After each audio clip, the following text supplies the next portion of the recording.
ಆಟೋಗಳಿಗೆ ಸೂಕ್ತ ಪರ್ಮಿಟ್ ನೀಡದೆ ಸರ್ಕಾರವೇ ದಂಡವನ್ನ ವಿಧಿಸುತ್ತಿರುವುದು ಎಷ್ಟರ ಮಟ್ಟಿಗೆ ಸರಿ ಎಂದು ಎಎಪಿ ಪ್ರಶ್ನೆ ಮಾಡಿದೆ. 2019-1920ರ 2 ವರ್ಷಗಳಲ್ಲಿ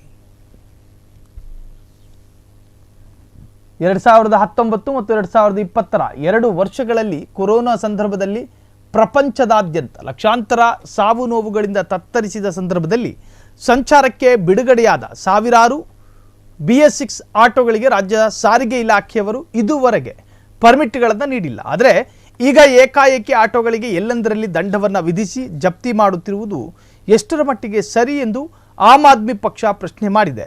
ಸಭೆಯ ನಂತರ ರಾಜ್ಯ ಆಟೋ ಘಟಕದ ಅಧ್ಯಕ್ಷ ಅಯೂಬ್ ಖಾನ್ ಮಾತನಾಡಿ, ಏಕಾಏಕಿ BS7 ಆಟೋಗಳನ್ನು ಮುಕ್ತ ಮಾರುಕಟ್ಟೆಗೆ ಬಿಡುಗಡೆ ಮಾಡಲು ಅವಕಾಶ ನೀಡಿದ್ದೇ ಇದಕ್ಕೆ ಪ್ರಮುಖ ಕಾರಣ. ಕೊರೋನಾ ಸಂದರ್ಭದಲ್ಲಿ ಯಾವುದೇ ಸಾಲ ಸೌಲಭ್ಯಗಳು ಸಿಗದಿದ್ದ ದುಸ್ಥಿತಿಯ ಕಾಲದಲ್ಲಿ ತಮ್ಮ ಜೀವನವನ್ನು ನಡೆಸಲು BS6 ಆಟೋಗಳನ್ನು ಖರೀದಿಸಿದ್ದ ಬೆಂಗಳೂರಿನ ಸಾವಿರಾರು ಆಟೋ ಚಾಲಕರುಗಳು ಸಾರಿಗೆ ಇಲಾಖೆಯಿಂದ ಕೇವಲ ನೋಂದಾವಣೆ ಮಾತ್ರ ಮಾಡಿಕೊಂಡು ಪರ್ಮಿಟ್ ಭಾಗ್ಯವಿಲ್ಲದೆ ಇದುವರೆಗೂ ಸಾರಿಗೆ ಕಚೇರಿಗಳಿಗೆ ಅಲೆಯುತ್ತಿದ್ದಾರೆ.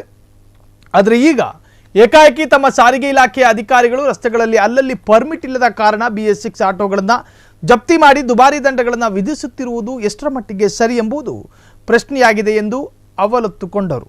ಕ್ಷಣ ಕ್ಷಣದ ಸುದ್ದಿಗಳಿಗಾಗಿ ಫ್ರೀಡಂ ಟಿವಿ ಸಬ್ಸ್ಕ್ರೈಬ್ ಮಾಡಿ, ಲೈಕ್ ಮಾಡಿ ಹಾಗೂ ಫಾಲೋ ಮಾಡಿ. ಹೊಸ ಸುದ್ದಿಗಳ ನೋಟಿಫಿಕೇಶನ್ಗಾಗಿ ಬೆಲ್ ಐಕಾನ್ ಮೇಲೆ ಕ್ಲಿಕ್ ಮಾಡಿ.